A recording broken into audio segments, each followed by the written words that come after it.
वरी हजरत मौला अली मुश्किल कुशा करम अल्लाह वजुल करीम जंग सिफीन का बाद जदा वापस मोटिया अचन पिया रस्ते में हिकड़ी जाई ते पान पड़ाव फरमायो हेठ लथा सभिनी साथन के हुक्म फरमायो त हिन जाए ते लहो थोड़ी देर तव्हां भी आराम कयो मां भी आराम करे वठा जंहिंखे खाइणो पीअणो आ त पंहिंजे खाधे पीते जो भी बंदोबस्त करे वठे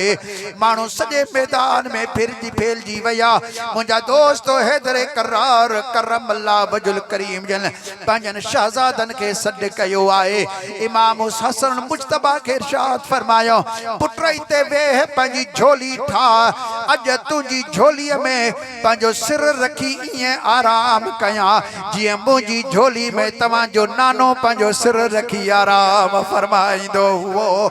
ईअं तव्हांजी झोली में सिर रखी करे थोड़ी देर आराम कयां इमाम हसन मुजतबा रज़ी अल्लाह ताला अन्हु जन पंहिंजी झोली के रहल वांगुर ठाहे तैयार कयो आहे हजरत मौला मुश्किल कुशा करम अल्लाह वजुल करीम जन पंहिंजे वॾे फर्जंद दिलबंद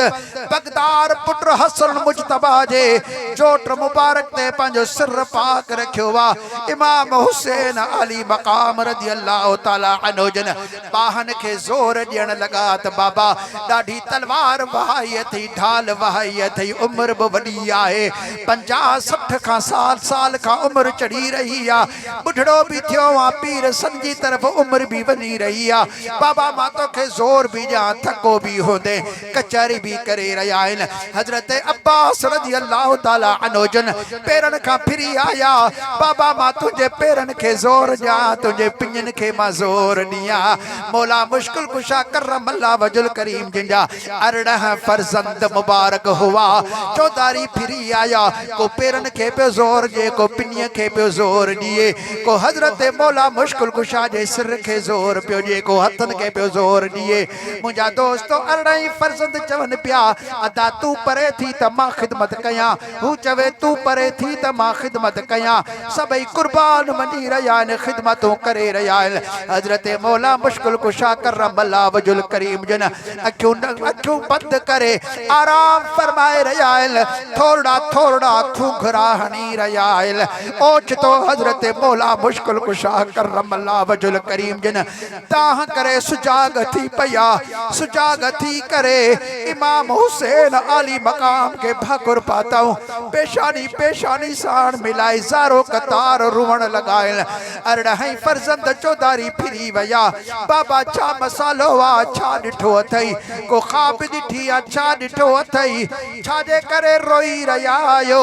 छाजे करे हुसैन के एडो सख्ती साण भाकुर पातो अथव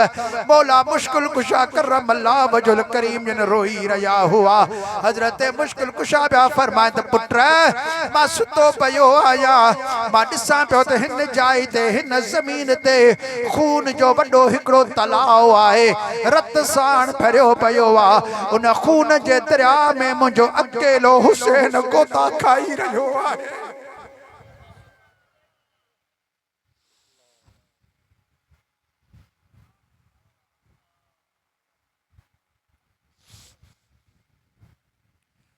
ओ बचन वारो पंहिंजे सीने ते हथ रखो केतरा न बच्चा प्यारा हुंदा आहिनि हैदर करार जो शानशाह फर्जंद आहे जन्नत जे जवाननि जो फर्जंद आहे मौला हुसैन अली मकाम जे लाइ फरमाइनि पिया रत जे दरिया में अकेले हुसैन के ॾिसां थो अकेलो हुसैन ते खून जे दरिया में गोता खाई रहियो आहे अफसोस इन ॻाल्हि जो आहे मुंहिंजे शहज़ादे जी मदद करण वारो को बि हाणे माण्हू कोन्हे को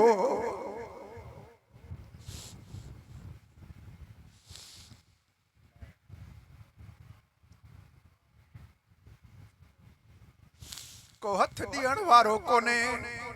को कबर ते आण वारो कोन्हे हजरत मौला हुसैन अली मकाम रज़ी अल्लाह ताला अन्हु जन बाबा साहिब जे पेरनि ते किरी पिया हथनि खे चुमी ॾेई करे अर्ज़ पिया कनि त बाबा ही नई ॻाल्हि न आहे ओ जॾहिं मां नंढो हूंदो हुउसि मुझो नाना साईं पंहिंजी ज़ुबान मूंखे चूसाईंदा हुआ उन्हीं वक्त में ही मूंखे ॿुधाईंदा तो हुसैन खून जे दरिया में विझणो अथई पुट मता उन लॻई मता प्यासो थी मता परेशान थी अॼु अहिड़ी त ज़ुबान चूसाए थो वञाए जो क़यामत ताईं तोखे उन ई वरी कान लॻंदी हुसैन अहिड़ी लोइली ॾेई थो वञाए यज़ीद जो पासो ई कोन वठंदे हुसैन सभु कुझु कुर्बान थी वञे त थी वञे पर मुंहिंजे नाने रब जी दरबार में दुआ घुरिया त अल्लाहुम्मा आतिल हुसैन सब्रहु व अजरा ओ मुंहिंजा मौला मुंहिंजे हुसैन खे सब्र भी अता फरमा त अजर भी अता फरमा मुझे हुसैन के सब्र भी अता फरमा अजर भी अता फरमा मुझे ला दुआऊं खोड़ायल अम्मा पाक दामन मुझे ला दुआ करे भैया बाबा तू दुआ कजाए इंशाअल्लाह तबारक व तआला एड़ो त निभाईदा से जो नानो नबी सल्लल्लाहु अलैहि वसल्लम भी मरहबा चवंदो बाबा तू भी वाहवा चवंदे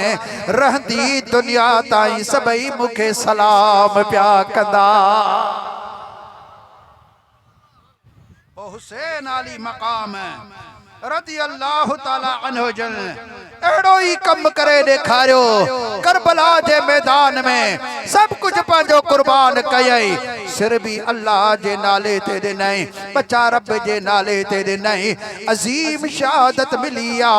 एड़ी शहादत न आसमान ॾिठी आ न ज़मीन ॾिठी आ न के माण्हू ई ॿुधी आहे न कंहिंखे ख़बर पई त एड़ी शहादत भी थींदी आ जहिड़ी शहादत मौला हुसैन अली मकाम के रब करीम जल जलालु अता फरमाई आहे मुझा दोस्तों ही अल्लाह जी कज़ाई रज़ाए यजीद के केड़ी ताकत थींदी आ मौला हुसैन अली मकाम जदा आखिरी टाइम ते घोड़े जे मथा चढ़ी करे तलवार ताणियो यजीद जे सामू पिया अचन यजीद जा पहलवान दिल जी वया जेको 3 ॾींहंनि जो बुखियो भी हुजे उन्यारो भी हुजे जंहिंजे आॾो 72 ॼणा शहीद कया वया हुजल जंहिंजे 8 भाइरनि खे इंजे आॾो कुठो वयो हुजे जंहिंजे भाइटनि भाणे जन भाइरनि ऐं औलाद खे आॾो नेज़न ते छिॼियो वयो हुजे ओ साॻो ई शख्स हज़रत हुसैन अली मकाम नेज़ो ई तलवार खणी करे ढाल साम्हूं रखी करे मुंहिंजे अंदर घुंज न आहे बल्कि अल्लाह जे नाले ते खे बुलंद कंदे दुश्मननि जे साम्हूं हली रहियो आहे एड़ो जिक्र कंखे थी सके थो एड़ी ताकत कंखे थी सके थी एड़ी जुर्रत कंखे थी सके थी हुसैन एड़ी वडी ताकत हजरत बेटाई सरकार सही मौला हुसैन जे तरफ का जवाब ॾेई रहियो अब दफ़ा सुभान अल्लाह चो सुभान अल्लाह सही पा फरमाई त सख्ती शहादत जी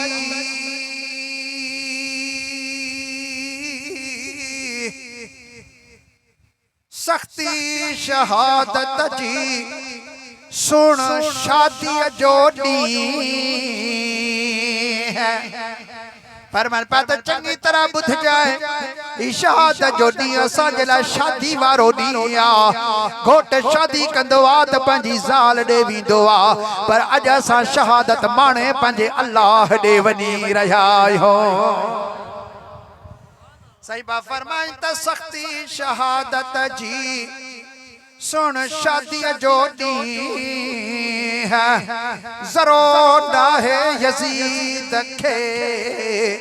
यजीद के केड़ी ताकत आए जो इमाम जे सामूं अची सके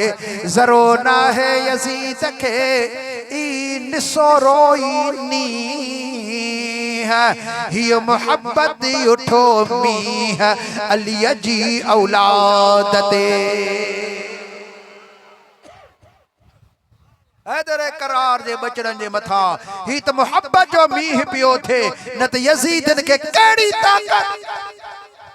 जो हुसैन जे साम्हूं अची सके। मौला हुसैन त हुसैन आ, पर हुसैन जे हिकड़े सिपाही जेके भी मुकाबले करण जी ताकत यजीदन पलीतन में कान्हे का, त पोइ मौला हुसैन सां मुकाबले करण जी कंहिंमें ताकत हुई, पर ही अल्लाह जो इसरार हुओ, असल खां क़बूल करे आया हुआ ऐं उन्हनि जी शहादत रंग लगायो आ। उन्हनि जे सदके में अल्लाह तबारक व तआला अज दीन बचायो, अज इस्लाम बचायो आहे, अज उम्मत के बचायो आ। क़यामत जे ॾींहुं इंशाअल्लाह ताला हुसैन आली मकाम जी शहादत जे सदके रब्बुल आलमीन उम्मत के